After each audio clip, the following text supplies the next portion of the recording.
बहुत बहुत स्वागत है दोस्तों आप सभी का। Welcome to electronic study YouTube channel. आप सभी को नमस्कार।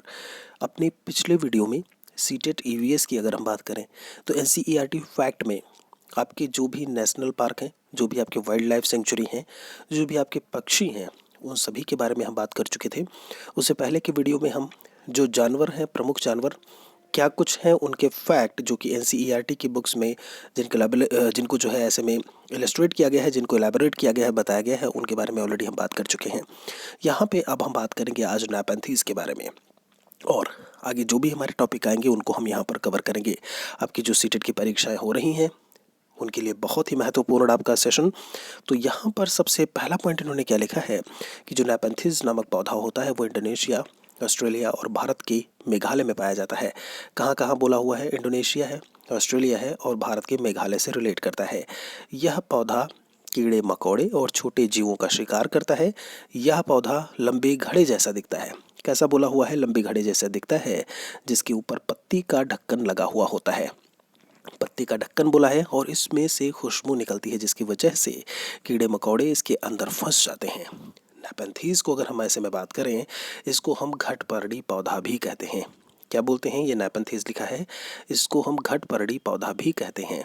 और यहाँ पर इंग्लिश में वही चीज़ लिखी हुई है, nepenthes plant is also called घटपर्णी प्लांट। यहाँ पर अगर हम नैपेंथीज की बात करें तो वो कैसे आपका रिप्रेजेंट होगा, कैसे दिखेगा, तो आप एक चित्र में बहुत ही अच्छी तरीके से यहाँ पर इसे देख पा रहे होंगे। ये क्या करता है, कारण क्या है ऐसा कुछ होने का? नाइट्रोजन की जो कमी होती है उसकी प्रतिपूर्ति के लिए यह ऐसा कर रहा होता है। बहुत अच्छे से याद रखिएगा, जो कीड़े मकोड़े हैं, जो चूहे हैं, उनको अपनी तरफ क्या करता है? ये आकर्षित करता है। बरगद के पेड़ की अगर हम यहाँ पर बात करें, बानियन ट्री की बात करें, तो बरगद के पेड़ की लटकन उसकी जड़ें होती हैं। उसकी जड़ें होती हैं, ये टहनियों से निकलती हैं और बढ़ते हुए ज़मीन के अंदर चली जाती हैं। यहाँ पर ये चीज़ भी आपको ध्यान देने की ज़रूरत है कि जो जड़ें होती हैं वो मजबूत खंभों की तरह पेड़ों को क्या करती हैं? सहारा देती हैं। तो ये बनियन ट्री जो है वो भी आपके स्क्रीन पर यहाँ पर इन्होंने जो है दिखाया हुआ है। रेगिस्तानी ओक के बारे में बात कर लेते हैं। ऑस्ट्रेलिया में रेगिस्तानी ओक जो है वो पाया जाता है। कहाँ का पेड़ है ये? ऑस्ट्रेलिया का। इसकी ऊंचाई के बारे में इन्होंने बोला हुआ है कि 11 से 12 फीट होती है और इसकी पत्तियां बहुत कम होती हैं। इसकी जड़ें ज़मीन के अंदर 250 से 300 फीट तक जाती हैं। जब तक पानी क्या है, जब तक पानी तक ना पहुंच जाए। आगे इन्होंने बताया हुआ है कि यह पानी पेड़ के तने में जमा रहता है। तो बड़ी चीज़ ये है कि इनकी ऊंचाई आपको ध्यान में रखना है। 11 से 12 फीट जो बोला हुआ है। ज़मीन के अंदर कितने फीट तक जाती हैं? 250 से 300 फीट तक। पानी तक ना पहुंच जाए तब तक जो है इनकी जड़ें जो है वो क्या करती हैं? देखने को मिलेंगी ज़मीन के अंदर। और यहाँ पर कहते हैं जब कभी इलाके में पानी नहीं होता है तो यह पानी की अगर कमी पड़ जाती है तो वहाँ के लोग इसके तने के अंदर पतला पाइप डाल करके जो है वो पानी निकाल लेते हैं या पानी पीते हैं। ये चीज़ भी आपके क्वेश्चंस की जब हम बात करें तो ऐसे ही सवाल आपको जो है वो देखने को मिलेंगे। ओके, यहाँ पर हम आगे बढ़ें अगर, तो रेगिस्तानी ओक जो है वो चित्र में आप यहाँ पर बहुत अच्छे से देख पा रहे होंगे। आगे थोड़ा सा हम चलते हैं और एक जंगल फॉरेस्ट के बारे में इन्होंने बताया हुआ है। क्या है? जंगल कानून अधिनियम के बारे में अगर हम बात करें तो जंगल अधिकार कानून 2007 के अनुसार जो लोग 25 सालों से जंगल में एक जगह रह रहे हैं तो यह कानून उन्हें अधिकार देता है कि वह इस जगह पर जो चाहे वह उगा सकते हैं, उन्हें हटाया नहीं जाएगा। जंगल का संरक्षण वहाँ की ग्राम सभा करती है। ठीक है, तो ये चीज़ याद रखिएगा। समय कितना बोला हुआ है? 25 ईयर्स का बोला हुआ है। फिर बात आती है कि खानों की खुदाई और बांधों का निर्माण करने से जंगल खत्म होते जा रहे हैं। ये बात बहुत अच्छे से याद रखिएगा। एक सवाल यहाँ से भी आपका बनता है कि जब हम बांधों की खुदाई की ऐसे में बात करें, माफ़ी चाहेंगे, खानों की खुदाई की बात करें या फिर बांध के निर्माण की बात करें, ऐसे में जंगल जो है वो ख़त्म होते जा रहे हैं। बात आती है कृषि को लेकर के। एग्रीकल्चर की अगर हम बात करें तो तृतीयक मतलब 3 क्षेत्रों में, प्राथमिक, द्वितीयक और तृतीयक। प्राथमिक में आप कृषि को रखते हो, द्वितीय क्षेत्रों में हम मैन्युफैक्चरिंग वगैरह की बात कर देते हैं, और जो तृतीयक जो टर्शरी सेक्टर है भारत में, वो आप सर्विसेज को जोड़ देते हो, उसमें सेवा को रख देते हो। ऐसे में यहाँ पर अगर हम बात करें कृषि को लेकर के तो एक प्राथमिक क्रिया है या प्राथमिक सेक्टर का आपका एक काम है, या इसे ही प्राथमिक सेक्टर के तहत हम जो है वो कैटेगराइज करते हैं। फसल है, फल है, सब्जी है, फूलों को उगाना, पशुधन पालन, इसी में जो है वो हमें देखने को मिलेगा। विश्व में 50% लोग कृषि के से संबंधित क्रियाओं में संलग्न हैं या लगे हुए हैं। भारत की 2/3 जनसंख्या अब तक कृषि पर अपनी डिपेंडेंसी बनाई हुई है। तो प्राइमरी एक्टिविटी बोला हुआ है, कितनी जनसंख्या है यहाँ पर 2/3 बोला हुआ है, इसे भी आपको यहाँ से ध्यान रखना है। आगे हम आपको लेकर के चलते हैं, जिस भूमि पर फसल उगाई जाती है उसे कृषिगत भूमि यहाँ पर कहते हैं। वहीं इन्होंने बोला हुआ है कि एक ही प्रकार के फसल उगाने और उसमें कई केमिकल्स को यूज़ करने से ज़मीन जो है वो क्या हो जाती है, बंजर हो जाती है। लैंड बिकम्स बारन। ऐसे में उसे फर्टाइल बनाने के लिए क्या कुछ होता है, जुताई करने की ज़रूरत होती है, लगातार पानी वगैरह की सारी चीज़ों की ज़रूरत होती है। यहाँ पर उन्होंने बताया हुआ है एग्रीकल्चर की अगर बात करें कृषि की, तो मृदा की जुताई, फसलों को उगाना और पशुपालन का विज्ञान एवं कला है। सेरिकल्चर या रेशम उत्पादन की अगर बात की जाए तो रेशम की कीटों का वाणिज्यिक पालन यह कृषक की आय में पूरक हो सकता है, अगर हम यहाँ पर सेरिकल्चर को लेकर के बात करते हैं। फिर पिसिकल्चर दिया हुआ है, पिसिकल्चर जो कि मत्स्य उत्पादन, मत्स्य का मतलब होता है क्या, मछली के उत्पादन से, और विशेष रूप से निर्मित जो भी तालाब हैं, जो पोखरे हैं, वहाँ पर मत्स्य पालन जो है वो देखने को मिलेगा। विटिकल्चर द्राक्षा या अंगूर करके बोला हुआ है, तो अंगूर की खेती से रिलेट करता है। हॉर्टिकल्चर वहीं उद्यान कृषि से रिलेट करता है।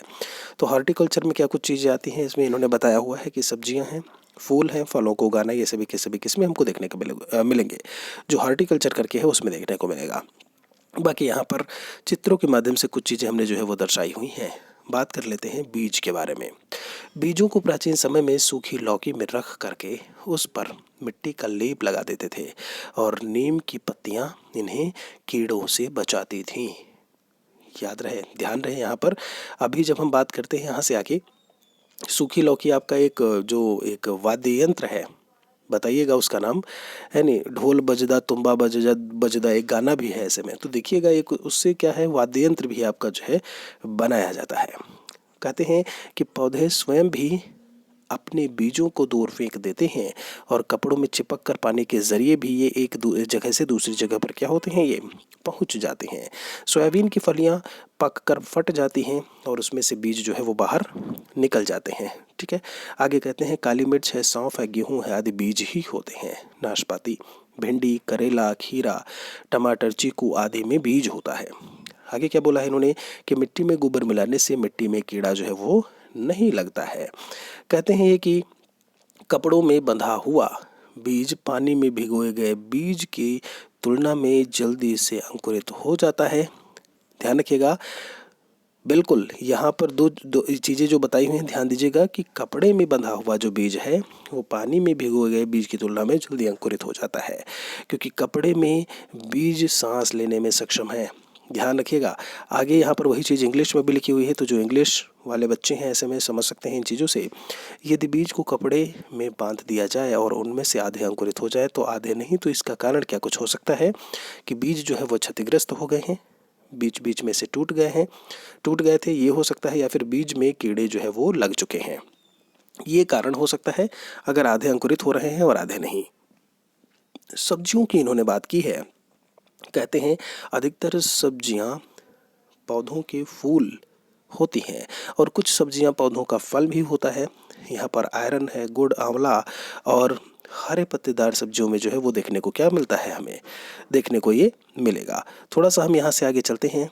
विदेश से आने वाली सब्जियों को लेकर के अगर हम बात करें, यहाँ पर विदेश से आने वाली सब्जियों में केम फ्रॉम यूरोप करके लिखा हुआ है, तो सोयाबीन इसमें लिखा हुआ है कहाँ से, चाइना से देखने को मिलेगा। Coffee been and lady finger करके अफ्रीका से आपका। चिली, पोटैटो, टोमेटो जो भी है वो साउथ अमेरिका से है आपका। सोयाबीन चीन, मैंने बोला हरी मिर्च, टमाटर, वही चीज़ हिंदी में भी लिखा हुआ है। गोभी, मटर जो है यूरोप से। कॉफ़ी बीन्स यहाँ पर, भिंडी अफ्रीका से है, सोयाबीन चीन से है। पौधे का भाग जिसे हम खाते हैं, इसमें भी इन्होंने बताया हुआ है। तो जड़ है आपका चुकंदर, मूली, गाजर, मतलब इनकी ये जड़ होती है जिसे हम खा रहे होते हैं। आलू है, प्याज है, अदरक, धनिया, ये सब क्या होते हैं, तना है आपका। कड़ी पत्ता या करी पत्ता करके बोल देते हो आप जिसे, पत्ता गोभी है, अरबी है, पालक है, ये पत्तियां होती हैं। चना है, बाजरा है, सरसों है, धान, गेहूं, ये बीज देखने को ऐसे में मिलेगा। सहजन, केला, कचनार, ये फूल होता है ऐसे में। और यहाँ पर मटर जो है वो फली के रूप में हमें देखने को मिलेगा। तो यहाँ चित्र में भी आप उसे बहुत अच्छी तरीके से देख पा रहे होंगे। तो यहाँ पर फिलहाल के लिए इस वीडियो में हम जो है यहीं पर रुकेंगे। ऐसे में हम आपसे एक और सेशन में जल्दी ही मिलेंगे। कोई और सवाल है, कोई और सुझाव मेरे लिए, तो कमेंट सेक्शन में आप ज़रूर लिखें। हम लाइव क्लासेस जल्दी ही हम आना ऐसे में शुरू कर देंगे और यूपी टेट का लेक्चर भी आपका आना शुरू हो जाएगा। सुपर टेट का लेक्चर साइंस का भी मैंने शुरू कर दिया है। सुबह 7 बजे उसकी क्लास आती है, उसे भी आप ज़रूर देखें। टेलीग्राम चैनल इलेक्ट्रॉनिक स्टडी से जुड़े रहें महत्वपूर्ण अपडेट्स के लिए। एक और वीडियो में हम आपसे जल्दी मिलेंगे। Thanks for watching.